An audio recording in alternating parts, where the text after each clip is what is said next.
Hey, what's up, y'all? Hope everybody's doing well and adapting to the to this first week.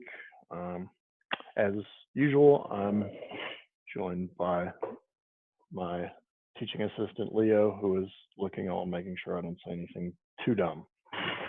So in this video, I just wanted to kind of walk y'all through some of the detailed instructions for the Project Connect products. And so I'm going to put a Word document up along with this video, so you'll have this, both me explaining this stuff and you'll have all this stuff in writing as well. So a couple of things just generally. So what we've done is we've gotten a list of clients from Ash Services for Aging, and I'm going to assign each of you to a separate client. And you'll be sending projects to the same client every time. So all 5 projects will go to the same person. So just keep that in mind. So you'll want to mix it up. You don't want to redo the same video or the same theme, because they're all going to be seen by the same person.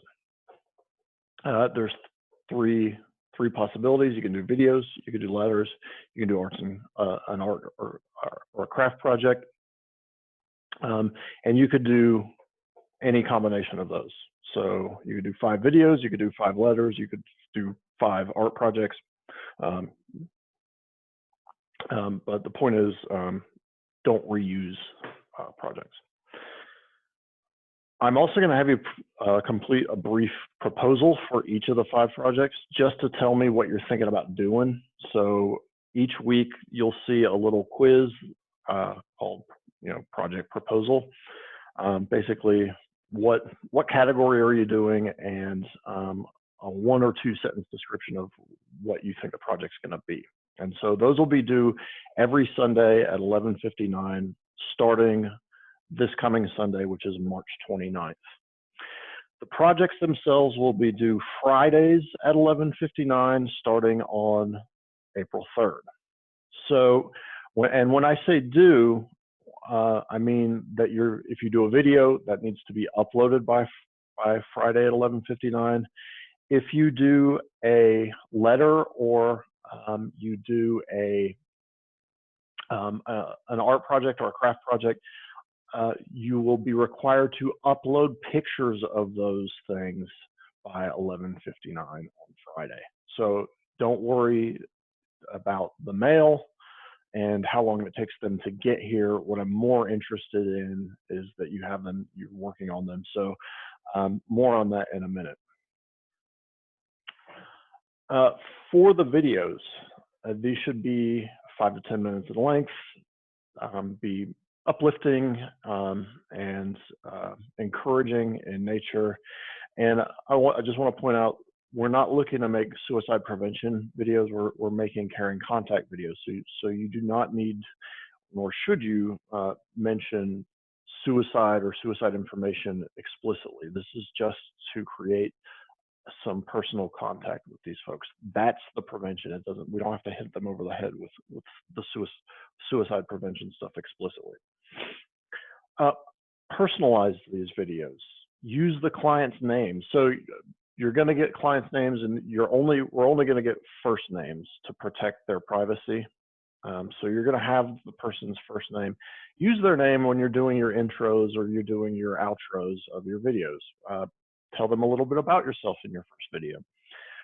Remember that the point of these videos is to increase connectedness. So try to do your best to create a connection with your client. Have a plan. Have some sort of theme or direction for your video, not just you talking aimlessly for 5 or 10 minutes. So again, I gave you some suggestions in the syllabus of things that you can do. You can talk a little bit about yourself and then read them your favorite short story. You can play an instrument. You can, take your phone for a walk and film some interesting stuff and put it together and do that. So not just not just uh, just talking, but you know, some content that you're creating for them. So to upload these, I'm going to be using my YouTube channel to share these, but I'm going to share these. I'm going to upload them as unlisted, so they're not going to appear to the public on my channel. They'll just the only way that people can see them is if they have the specific link.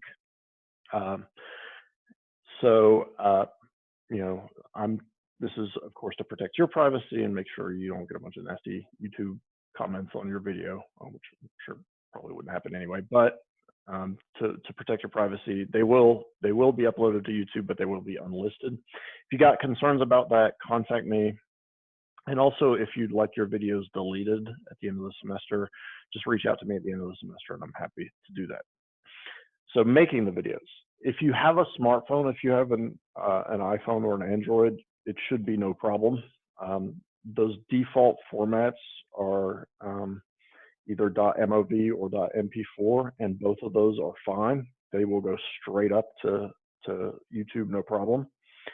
If you are using some different kind of recording device, please try to convert whatever that format is into MP4 or .mov before you upload them to the Google Drive. And so, about the Google Drive, you should upload your video to the Google Drive by the due date. And I have very specific instructions on how to name your video, so be sure to look at those in the handout that I'm going to post, just so I can keep track of all these videos. Because I'm guessing that the majority of y'all will want to do videos most of the time, I've created separate folders for each of the separate projects. So be sure you upload your video to the correct folder. So if this is for you know, Caring Contact number 1, upload it to folder number 1. Okay, for the letters, this is important. This is a decision I made, again, trying to keep that connectedness piece front and center. If you do letters, I want your letters to be handwritten and not typed, which is kind of weird. When, if ever, have you handwritten a letter? This is how we used to do it in the old days, and I think that personal touch of handwriting letters would really go a long way for these folks. Again, letters should be 1 or 2 pages in length. You can write more if you want, but don't make them shorter than a page or 2. Introduce yourself, write a little about yourself, a little bit about why you're writing. You know, that these are tough times, and you know, with the social distancing stuff that's going on, it can lead to folks feel isolating. But you know, I want you to know that I'm thinking about you. I hope you're doing well. Just to give them a sense of why they're getting this letter. Feel free to include a picture of yourself if you want to, if you're comfortable doing so.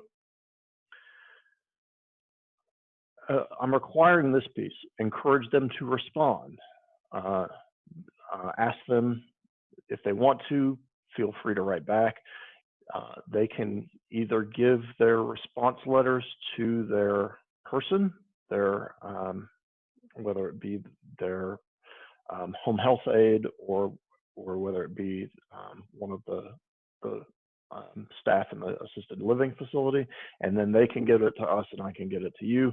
Or if you're comfortable, you can just give them your address and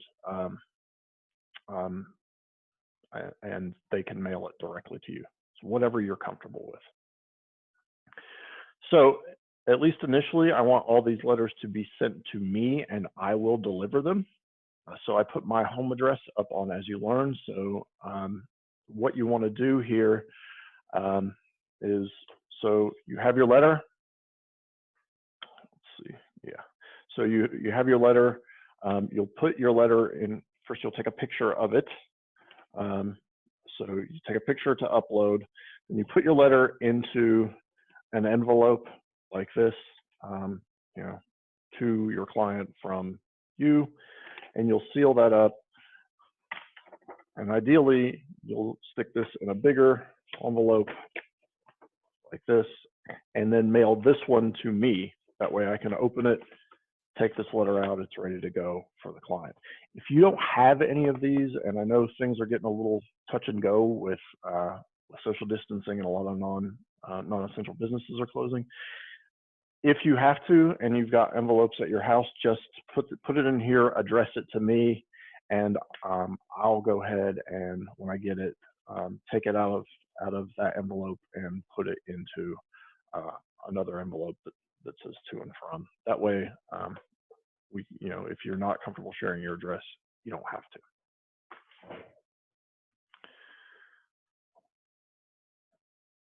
So for the arts and crafts projects, should you choose to do this, and I really hope that some of you do, because I think it could be really cool, and I'm sure it would be greatly appreciated. It's very personal touch. But some things to keep in mind, they should be small enough to ship. So, think about the logistics around shipping those items. Again, you're going to ship them to me, and then I'll deliver them. So, think about, do you have a box big enough? Also, what are the shipping costs, and how are you going to get it? Does UPS pick up from your house? What's it going to cost? Those sorts of things. So do think about those issues. If you do decide to do this, I'd like you to write again a little handwritten note about, dear so-and-so. I thought this might brighten your day. I made this for you. Maybe say a sentence or two about why you made it. Hope you're doing well, that kind of thing. So a little personal note to go with your project. Again, what's due on the due date is not me getting the project itself in the mail, but me getting a picture of your project. So that's what I need by the due date. Now, that said, I want you to mail it as soon as you can, and there's no harm if it gets here early. That's fine. I'm just going to put everything, all the letters and the projects, kind of in a little pile, and then once a week I'm going to drive them out there. But again, I set up a folder in the Google Drive. I want you to take a picture of your project and upload that picture to the projects folder in Google Drive. And again, I have instructions on how to name those pictures, so to keep them organized. Look at the handout. Again, send it to me. My address is on As You Learn, and I'll compile everything, and I'm not actually going to go to Ash Services for Aging. I'm going to meet a contact person and hand all that stuff over to try to keep social distancing in mind. So I think that's about all I have on this. Please, if you have questions about any of this so far, please use the discussion board. So I created a block on As You Learn specifically for the Project Connect materials, and there's a discussion board on there. If you're having a question about any of this, chances are another student is having a question. So that's a common forum that we can all look at